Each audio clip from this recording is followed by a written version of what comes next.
tako, realnost in prihodnost sta tudi v srednji temi naše naslednje rubrike, to pa je seveda scena s terena. Besedo predajam naši poročevalki in obveščevalki Ankici. Ankica, beseda je tvoja. Hvala. Spoštovani gledalci, lepo pozdravljeni. Ob neznanem času se javljamo z neznanega kraja, ker si bo neznana oseba prizadeva, da se spremeni predvolilna zakonodaja. Pa poglejmo in prisluhnimo, kaj se dogaja. Dober dan. Dober dan. Jaz bi hotel povedati, da so volitve, a ne? Cel kup nas je takih, ki hočemo iti na volitve, a ne? Sam pa te keksi, ki so na volje, ko ga boš volil, se jim benga ni takega, da bi ga volil.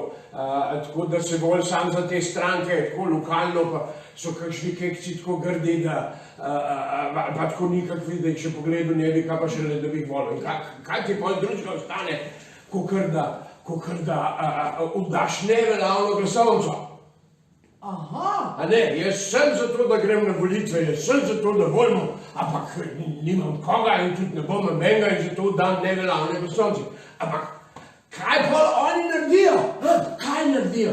Preštejejo vse neveljavne glasovnice in jih šutnejo v smeti. Kada ne bil na volitvah, isto je, če pa ne greš na volitve, pa seveda podpiraš one, ki bojo zmagali. Ne? Tako da jaz se zavzemam za to, da neveljavne tudi veljajo. Zakaj se pa skrivate? Kako zakaj? Ja, ker to zgleda, da vsi tili kekci pa bedanci v parlamentu so skregani med sabo, ampak kaj pa začne eti za njihove privilegije, pa hitro skrb stopijo in se ti hitro lahko zgodi. Tako da dajte prijeti tole, da ne pade, da se nam videli, da je naštiman, jaz bom pa svoj slogan bolj potregnil, ne? Mi gremo na volitve, ampak neveljavne tudi veljajo. Hvala, ker ste me spravili v medije.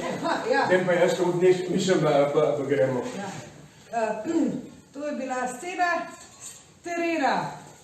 Nazaj v studio. Po moje.